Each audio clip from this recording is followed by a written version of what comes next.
I'm Lieutenant Colonel Warren Sponsler, Bronco 07, the Brigade Senior Trainer here at the National Training Center Operations Group. The purpose of the discussion today is the discussion of roles and the role of cavalry in supporting operations in a decisive action environment, and specifically the Brigade's responsibilities to enable success. While we would like to rely solely on the ingenuity, resourcefulness, and daring of our young cavalrymen to enable to conduct those critical reconnaissance security tasks, the success of the trooper on the ground must be facilitated by clearly articulated commander's guidance, planned and resourced by the brigade staff with a focused and holistic approach. Only then will the brigade commander be able to make timely and accurate decisions, allowing success and mission accomplishment. And with that, I'd like to introduce Lieutenant Colonel Brad Nelson, Bronco 03, to further talk about this topic and how we can make our brigades better in the role of the cavalry. Lieutenant Colonel Nelson. Good afternoon, good morning, wherever you are. I'm Lieutenant Colonel Nelson, Bronco 03. I'm the S3 trainer on the Brigade Training Team. Hey, although there are some other videos about reconnaissance and security available from the Cobra team here at the NTC, that team is concentrating on cavalry operations at the squadron level and below. The Brigade Training Team, Bronco 07, as you just saw, wanted to add a short video really focusing very narrowly on the planning of reconnaissance and security operations at the brigade level. So that's what we're going to do here. Short video. Hey, we'll start with a brief overview of what is supposed to happen. So we'll talk doctrine a little bit. We'll note the role of the cavalry to the BCT and what they can doctrinally enable the BCT commander to do. Then we'll move into the operations process, specifically the plan phase of the operations process. And then we'll ask ourselves some hard questions and hopefully answer them by the end. Why is it hard to plan for reconnaissance and security? What is conceptual planning and detailed planning? What does that mean? And then how do you know if you've got a good detailed reconnaissance and security plan? And finally, we'll observe a very successful reconnaissance and security planning effort captured during the very early stages of a BCT MBMP, mission analysis to be specific. We'll see a BCT commander and his staff collaborate with a squadron commander and his staff to really get some detailed planning done very, very quickly and really according to the book. So I'd like to go to the next slide. And I really want to take you through this slide as a setup slide. So we see in the middle here the roles of the cavalry. And in the vignette, or really the case study we're going to follow here at the very end of this video, we'll see a brigade commander who really focuses down here on provide reaction time, maneuver space, and preserve combat power as an economy of force. So if you'll keep those two roles in mind, he goes through all of these through the operation, but the case study we'll see, he really goes into that. And then on the left side here, I'll take you from top to bottom, really what the Cavalry Squadron doctrinally does for the brigade commander. So we're here at H minus 36. The brigade's going to attack at H hour, but minus 36 hours from there, the Cavalry Squadron will conduct zone reconnaissance. And that's for two reasons, really: to create maneuver space for the attack as it comes in, as we see later, and really to reduce the uncertainty in the zone that we're faced with right now. So by reconnaissance, they will reduce uncertainty, which is a function of security, and they will create maneuver space for the combined arms battalions, striker rifle battalions, or infantry battalions that'll follow. At H minus 24, we see the Cav squadron finish its own reconnaissance and establish a screen, which is a security operation, of course, and its now job is to shape the BCT commander's deep fight, in this case with fires. Simultaneous to that, they will conduct reconnaissance handover with the battalion scouts, task force scouts that are behind them, to really consolidate the gains and all this maneuver space they've created. So twofold, they're about 1 day out.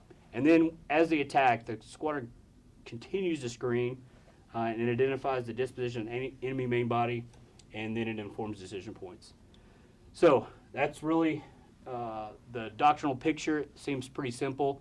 So and now I'm going to the far right, how do BCT commanders and their staffs plan, resource, and provide mission command to enable the cavalry squadrons to fulfill this role for the brigade combat team, which of course will enable division higher missions. Next slide. Here again, we go with the doctrinal laydown. And I want to talk about the linkages between really information collection and decisions. And this starts here. Here, going from left to right, number one here, we see the staff and mission analysis in the IPB process working out enemy courses of action. In this case, we see 3 courses of action. Looks like the enemies may defend abreast, all back, may defend 2 back with 1 up, and it'll be 1 up in the west or the left. And any enemy course of action 3 has 2 back and 1 up. 1 up is in the east. So we consolidate those 3 courses of action to a consolidated enemy SID temp. We take out the redundancies, and we're left with our event temp here. So we can see where we need to focus information collection. That event temp will drive really the questions we have to ask to answer which one of these the enemy is fighting. And you can read the PIRs here, and then indicators, which will reveal the answer to the PIR over time. And then we move into course of action development, of course, as a brigade. So if the enemy is 3 back, we want the brigade commander is settled on he wants to go left along axis iron. If they are 2 back but 1 up on the left, he wants to go right. If they're 2 back, 1 up in the right, he wants to go left. It's easy to work out the decision point there and what decisions, if we can identify which course of action this is. And then, of course, the staff will continue to work out during the course of action analysis and further refinement into operational graphics that we can fight from right here. So this is really the linkage between all the way from SID temps through decision points to operational graphics using CCIRs and then, of course, the information collection plan. Hey, but the trick is how to brigade combat team, how does the staff and the commander do it in time for this to be useful and usable and meaningful to the Cavalry Squadron? And that's the question we want to answer today. Next slide. So this is straight out of the doctrine. More doctrine here. FM 3-98, the Reconnaissance and Security book that was sliced out of the tactics book, and now it's its own field manual. So we took the brigade planning timeline. What I really want to, I'll orient you here to the left side. In our case at the NTC, the top line will be the division, the 52nd ID, or whatever JTF we're working for. The middle line here is really the brigade combat team's planning, or its timeline, and the bottom one is the Cavalry Squadron's timeline. So I added the red box here, and this is the problem. This is the conundrum right now. So as in the squadron's planning process, the BCT, as you see, has not even got its operations order yet. It's maybe got 101 and 102, and it is beginning its information collection planning. The commander gives guidance down. The squadron starts its planning as a collaborative effort, and then returns up to the brigade.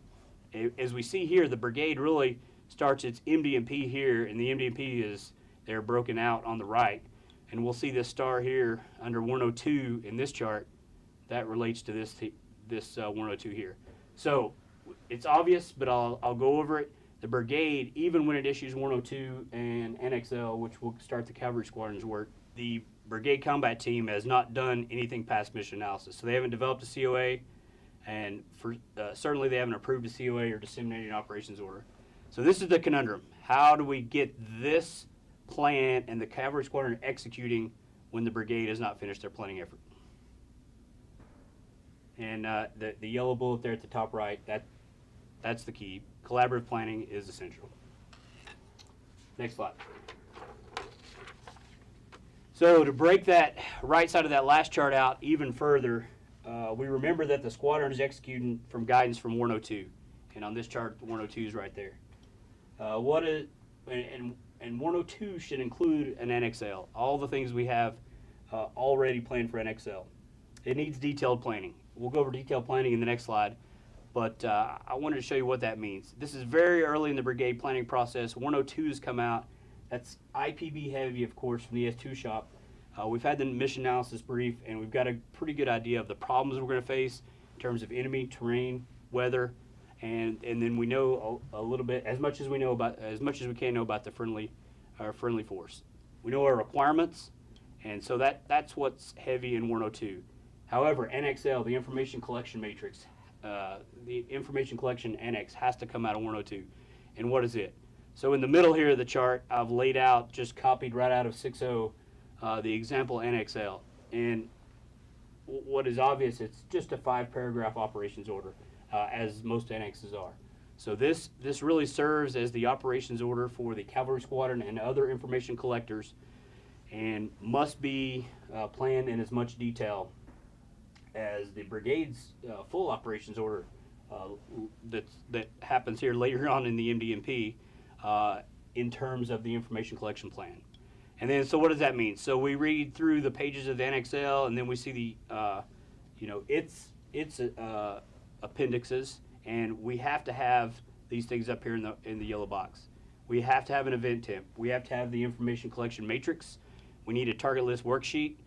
We need a sustainment plan to include CASEVAC, most certainly, and we need a command and signal plan. Both signal in terms of the electronics of the signal world, and mission command nodes that are going to be in charge of this operation.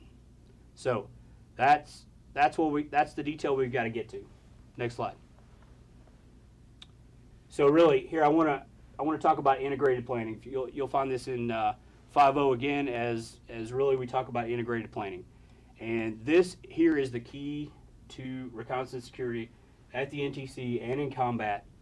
I really want to focus on this, and then we'll see a good news story, see a brigade that had success with this. In fact, this is their end product, and this is their beginning product. But they went through the process very, very fast, within 20 minutes, and they had a very synchronized plan, a course of action at the end of this. But I really want to tell you this. Here is often observed, almost always observed at the NTC, is conceptual planning. That is the what to do and why. So we hear commanders, S3s, XOs, say good words like get the scouts out immediately. I want you to screen the flank. In the case study we'll see, it's screen the western flank. I want the shadow up, looking deep, get the prophets deployed, get them collecting, request EAB assets, and who else out there can help us do that stuff. So invariably the S3 or somebody a planner will draw the squadron symbol here in the bottom left, and they'll draw the tactical mission task graphic of screen or guard, whichever one it is. They'll put the lightning bolts out there, and the most successful units continue planning past this. So here we have a concept, and we need scheme level detail to finish this. So this concept here will drive the detail that we see over here. And the detail planning, so if conceptual planning is what to do and why, scouts out to protect a flank, then we need the detail planning, which is how to do it. And some staffs are hesitant to tell, especially tactical enablers, how to do what they want.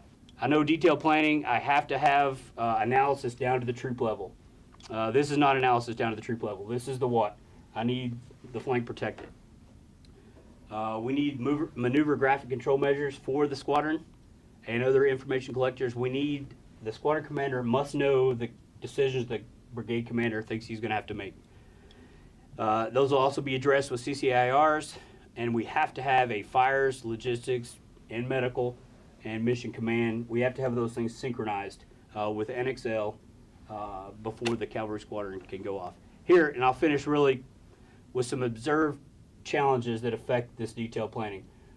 Really, I want to talk about that the squadron is always off cycle, almost always off cycle from the rest of the BCT. By that I mean, when the Cavalry Squadron makes first contact and they start fighting, by the nature of their organization, we saw they're out 36 hours before the rest of the brigade. The rest of the brigade is getting settled, maybe in the assembly area, maybe still transitioning from the last fight, and the Cavalry Squadron is covering that transition. All things the cavalry was designed to do. But when the Cav starts fighting, without some detailed planning, all the cannons are out of position. The roll 2 is moving when we have to do casualty evacuation. So there's no roll 2, so casualties die on the battlefield. The BSA, the retrans is not established. So the support is not there, even from their FSC. The retrans makes it very difficult to talk, and even the command node from the BCT that's going to control this deep fight is not established. It may be holding down the fort while the TOC jumps or something like that. And all this is manageable if it's done on purpose, but we don't see the detailed planning that will mitigate those risks. What we see is conceptual planning, and when we figure all this out is at first contact. Okay, so concept drive details, and then we may get some details that'll have to influence the concept. For instance, in this case, you'll notice that although the division constraint was a phase line, the brigade commander made a decision that he couldn't operationally reach that phase line, and he had to draw another phase line a little bit further east based on Casevac. All right, next slide. We'll take you through about 5 or 6 slides here that a very quick thinking Bronco OC, not me, decided to capture. So the BCT, and let me set the stage for you here.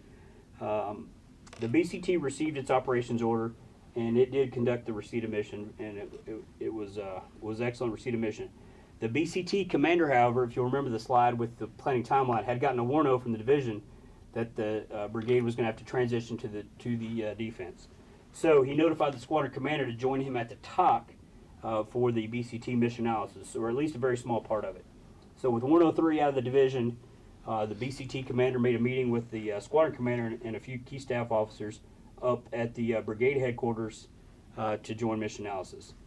So the SCO with his S3 and S2 arrived at the BCT main as MA began. I'll set the stage here. Again, this is a best practice, and this is a technique. The mission analysis here was not complete. While he was conducting his commander's estimate, which was part of the commander's activities in the operations process and the understand phase here, the BCT commander conducted his commander's dialogue with the squadron commander, and they both gained some shared understanding.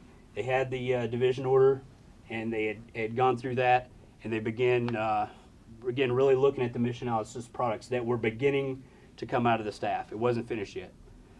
What this did was it enables the two staffs and the two commanders to easily collaborate because they did it in person there at this time. So I want to tell you what they did in mission analysis. Step 9, I think I counted in the book, is conduct your initial IC planning. Well, for their IC, and it really doesn't tell much more than that. It doesn't prescribe a method to do that. But the brigade commander drove his staff through the operations process to conduct hasty course of action development by the book here, based just for the Cavalry Squadron and a few of the other IC assets like Shadow and the Prophet, for instance. But here we'll concentrate on the Cavalry Squadron, and I'll show you how that was enabled. In this example, we'll see here the brigade is transitioning to the defense. They're way out here in the east, the southeast, and the staff identified. So the MCU started to be formulated. The terrain team was working on it. The MCU and the brigade commander and the XO and the S3 took a paper map and really copied off the MCU, and this is in the S3's handwriting, copied off the avenues of approach that the enemy it was possible for the enemy to use. So the MCU is finished. The S2 in the IPB process is really now going to enemy courses of action, and it turns out the enemy is back over here far west.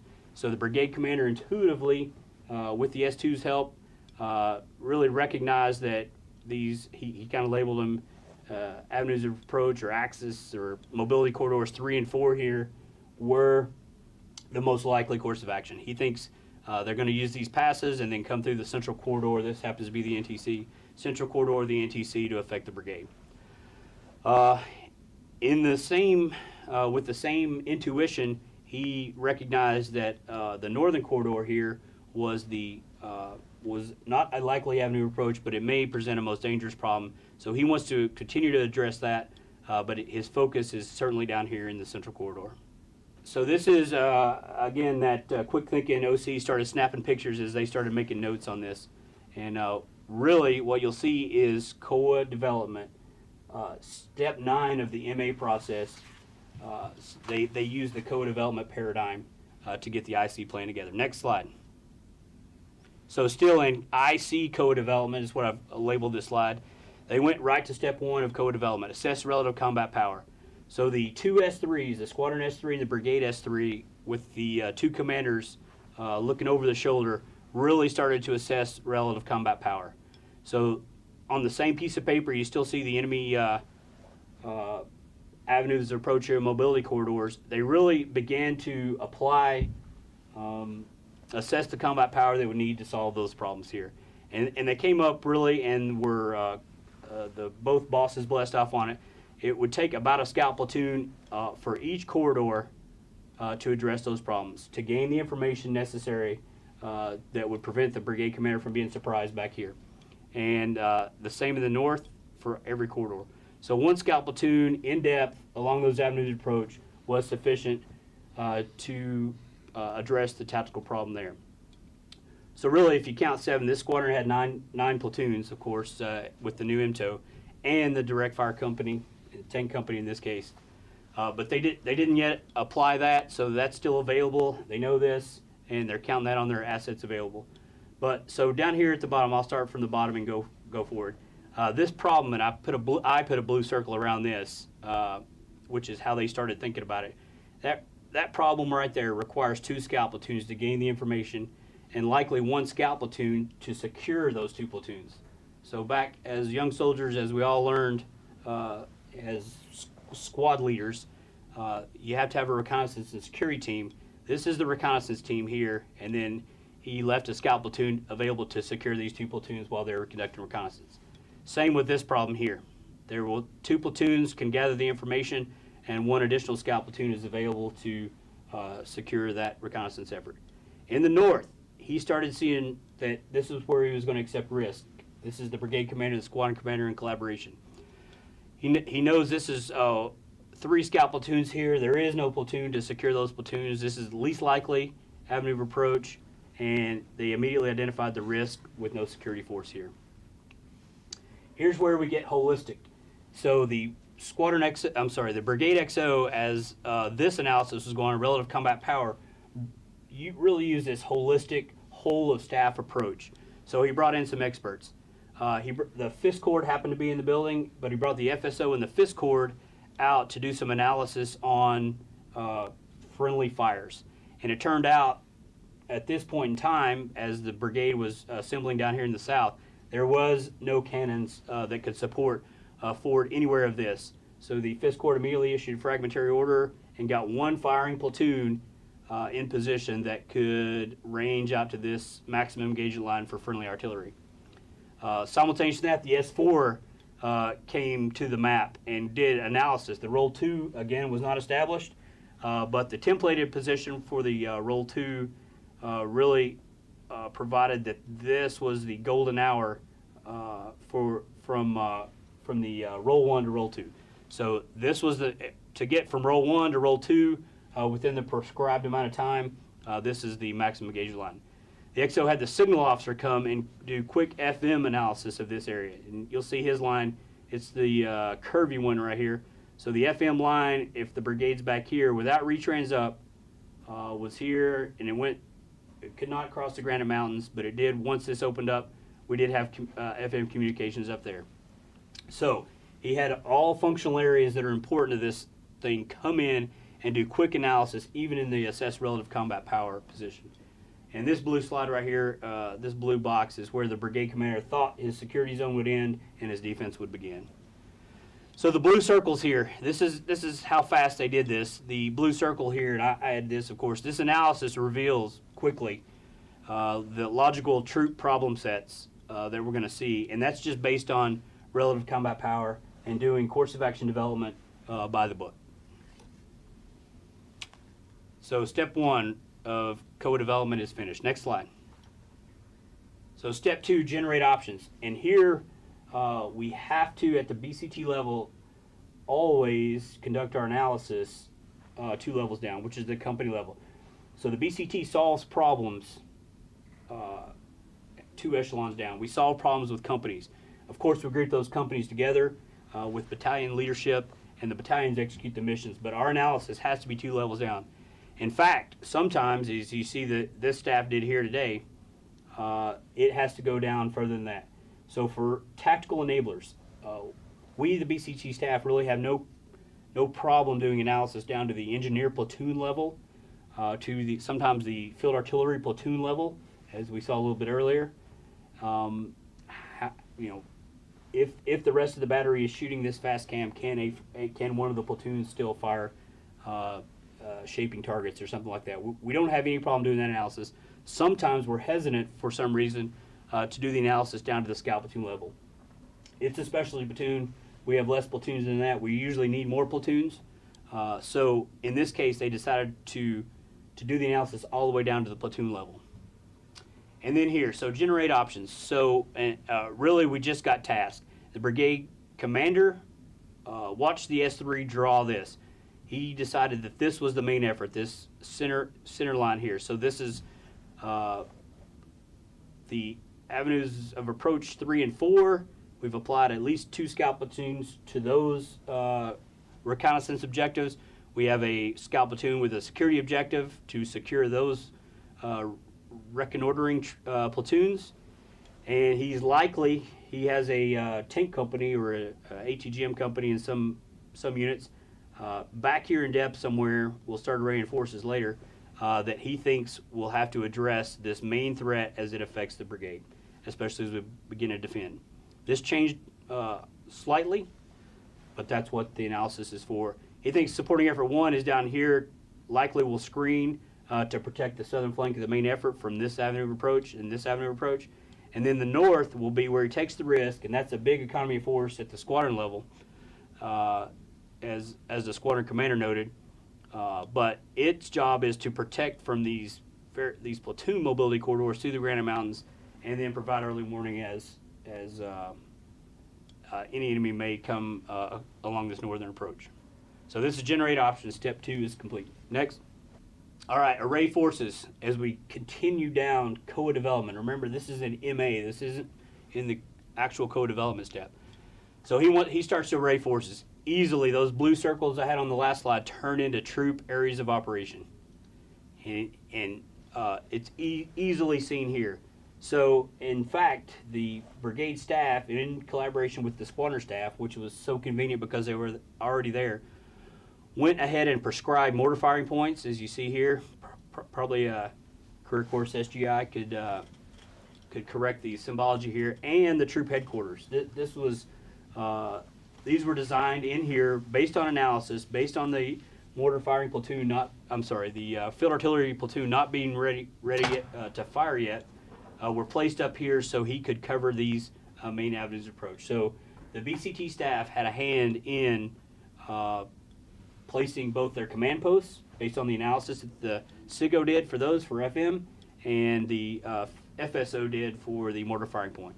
And the S3, of course, settled on these areas of operation. In the north, we have an economy of 4 supporting effort 3. His mortars will have to cover much, because if the artillery is shooting down here for these higher efforts, he will have to use his mortars and troop command post on his own. And these troops are designed by the Army to operate at the fringes, the very fringes of the BCT supporting distance and range. That's why they give this troop, unlike any other troop in the Army, 120mm mortars. And they give them their own command post, 1068 or a command variant striker. This helps with the mission command over the wide area and on the fringe of supporting distance and range. And the mortars will provide responsive fires until the field artillery battalion can get ready to fire. He also has the direct fire, the tank company in this case, in depth around this engagement area. So he's decided this is where he wants to kill the enemy in the security zone, which turns into a disrupt task. Defend and disrupt. So he wants to defend here. Again, operational reach was a big concern, which is not often thought of here, but the golden hour band there, range fan, became the limit of advance. So although the division said he could go another kilometer or 2 out here, he pulled back his operational reach and constrained his own squadron based on the golden hour to roll to. We see here he's going to accept risk in the north. Next slide, please. Moves into broad concept. This was very narrative, and this turned into the concept of the operation in NXL. and eventually then of course became the scheme maneuver and the scheme of all the warfighting functions in the NXL. But the brigade commander really clearly, as we had main effort in the first slide, that was the paradigm he used. He sees this middle effort here with the troop in the middle and the main effort and the tank company in depth as the decisive operation in the security zone. He's taken risk in the north. He's declared a decisive operation in the security zone, not decisive to the brigade operation. Of course, it's shaping, but in the security zone, this is decisive. And he also gave some guidance, hedging against the most dangerous course of action or another enemy course of action, that at least one tank platoon may need to reposition to the northern corridor and defend the northern corridor. Next slide. So he assigned headquarters quickly. This squadron's SOP, as most squadrons are, was left to right, A, B, C. The squadron commander and the brigade commander saw no reason to really change that. The decisive operation is still here. D company, D troop is in depth, and he begins planning for his branch plan. In this case, in many cases, we didn't have to retask organize. So the brigade commander and the squadron commander, with the S3's help, really considered how to resource this main effort. And you can do that a couple ways, as he considered a couple ways. He could add combat power to the main effort, or he thought there was sufficient combat power there. The way he focused his efforts was he narrowed their scope.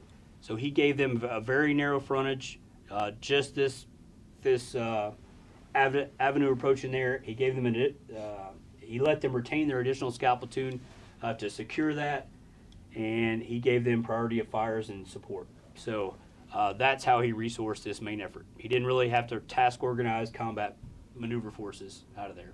He gave them a narrow focus. All right, next slide. The S3 furiously completed this crude sketch. It was quickly turned over to planners to convert into the concept sketch, which you'll see the bottom right, and the concept statement, which was the top right there. These eventually became, of course, the maneuver graphics and the scheme of maneuver, the scheme of fires, the scheme of support, the scheme of mission command. And really, if I took these on the far left here, this yellow box, I took that straight out of the book. And if we were to grade his work, he got a lot of detailed planning done in a very short amount of time, less than 20 minutes, because of the collaborative nature of the planning effort. Still in mission analysis, remember. So this quickly went to planners to become maneuver graphics and schemes, and the concept sketch and statement was finished. Next slide. That should be a good news story. The staffs really did detailed analysis. It was a whole of staff approach. The FSO, the S4, the SIGO, the S3, the XO, all were involved. The information collection manager, all involved right there to do the detailed planning that brought this concept with a tactical mission graphic all the way to scheme level sketch that turned into maneuver graphics. This was a good news story. That's a way, and that's a best practice observed at the National Training Center. Next slide. You were able to check these off and did these things, you will likely have a very successful planning effort for reconnaissance and security. So conduct limited scope, I called it co-development inside mission analysis for your information collection plan. I think it was step 9 in the if you were to number the MA steps. But if you take 20, 25, 30 minutes and can get the collaborative effort, which is bullet number 2, it paid big money, and we could get scheme level work planning done out of the staff. Work efficiently, work fast, and that requires that senior level supervision required for rapid, effective planning. The brigade commander drove this himself. He didn't do the work, he didn't draw the pictures, but he drove the planning, and he had his squadron commander there, his trusted advisor for cavalry, right there with him. And they really had a commander's dialogue, and they had shared understanding, which was apparent to the staff as they continued to work on this. Plan down to scheme level. I'm going to say it has to be movement maneuver. We didn't talk about aviation in this one, but aviation's often available. We have to scheme out fires for the squadron. sustainment, for sure including CASEVAC, signal, the electronic part, and then the mission command. What command post is controlling this deep fight? This part of the deep fight. What are the roles, location, responsibilities of that BCT command node? If it's from the main, is it in range, and all those things. We have to have common graphic control measures, and that came out in 102 as an NXC, graphic control measures for this information collection fight. The brigade commander must really know the decisions that he thinks he's going to have to make. He has to explain those to the squadron, and as the initial decisions or the decision support matrix starts to be developed, the squadron needs that, and then the supporting CCIRs that actually answer the questions that will help the commander make decisions. And then to tie it all up, all this needs to go out really with NXL and 102. NXL won't be finished. There'll be other matrices, other collection assets will have to get out there and start collecting. So update NXL often and as you can. Put it out in the op order, put it out in a 103, put it out in a Frago, but continue to update NXL as the information collection plan evolves over time. And that'll conclude my class. Train the force, train to win.